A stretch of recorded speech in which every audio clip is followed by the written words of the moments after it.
தேவனுக்கே மகிமை உண்டாவதாக. கிறிஸ்துவுக்குள் பிரியமான உங்கள் யாவரையும் இந்த அறிவிப்பின் வாயிலாக சந்திப்பதில் எங்களுக்கு மிகுந்த மகிழ்ச்சி. ஒவ்வொரு வருடமும் சுதந்திர தினத்தன்று இணையதளம் வாயிலாக நம்முடைய தேசத்திற்காக சிறப்பு ஜெபம் நடைபெறுவது நீங்கள் யாவரும் அறிந்ததே. அவ்வாறு இவ்வருடமும் வெள்ளிக்கிழமை காலை 10 மணி முதல் 12:30 மணி வரை சுதந்திர தினத்தன்று தேசத்திற்காக சிறப்பு ஜெபம் நடைபெறும்.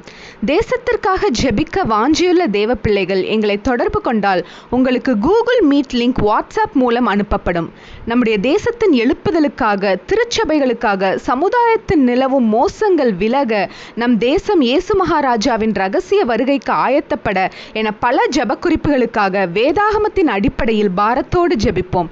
நீங்கள் மனம் பொருந்தி செவி கொடுத்தால் தேசத்தின் நன்மையை புசிப்பீர்கள் என்ற வேத வாக்கியத்திற்கிணங்க வரும் நாட்களில் நம் இந்திய தேசத்தில் பெரிய காரியங்களை காண்பது நிச்சயம். ஆமேன்.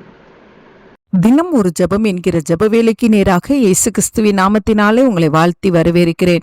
இன்றைய நாளுக்குரிய வசனம் சங்கீதங்களின் புஸ்தகம் 37வது சங்கீதம் வசனம் 5.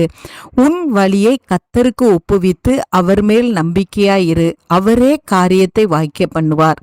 நாம் யாவரும் கண்களை மூடி தேவனை நோக்கி ஜெபிப்போம். எங்களை நேசிக்கிறதான நல்ல தகப்பனே, இந்த காலை வேலைக்காக நாங்கள் நன்றியோடு உம்மை துதிக்கிறோம் அப்பா, ஸ்தோத்தரிக்கிறோம் ஆண்டவரே. காலை தோறும் உடைய கிருபை புதிதாக இருக்கிறபடினால் புதிய கிருபையினாலே கர்த்தர் இந்த நாளில் எங்கள் மத்தியில நீங்க இறங்கி வந்திருக்கிறீங்கப்பா, அதற்காக ஸ்தோத்திரம் ஆண்டவரே. ஆமாண்டவரே, இந்த நாளிலையும் கர்த்தர் எங்களுக்கு கொடுத்த வார்த்தையின்படி ஆண்டவரே எங்க வழியை நாங்கள் கர்த்தருக்கு ஒப்புவித்து அவர் மேல நம்பிக்கையா இருக்கும் பொழுது ஆண்டவரே எங்களுடைய காரியங்களை நீங்க வாக்கிய பண்ணுகிற தேவன். என்னோடு கூட சேர்ந்து ஜெபிக்கிற உடைய பிள்ளைகள் ஆண்டவரே என்ன காரியத்தை நிமித்தமாக ஆண்டவரே சோர்ந்து போய் இருக்கிறார்களோ, அவர்களால தூக்க முடியாத பாரம் போல காணப்படுகிறது என்று நினைத்து கொண்டிருக்கிறார்கள், அந்த காரியத்தை தேவன் மீது வைத்துவிட்டு தேவன் மேல நம்பிக்கையா இருக்கிற கிருபையை தாங்க சுவாமி. விசுவாசம் உள்ளவர்களாய் இருக்க உதவி செய்யுங்க.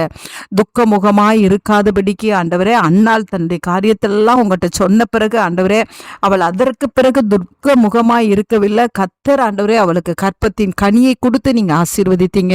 அதே போல உங்களுடைய பிள்ளைகள் ஆண்டவரே தங்களுடைய காரியத்தை தேவனிடத்தில் ஒப்புவித்து விட்டு சந்தோஷமாய் இருக்க கர்த்தர் உதவி செய்யுங்கப்பா.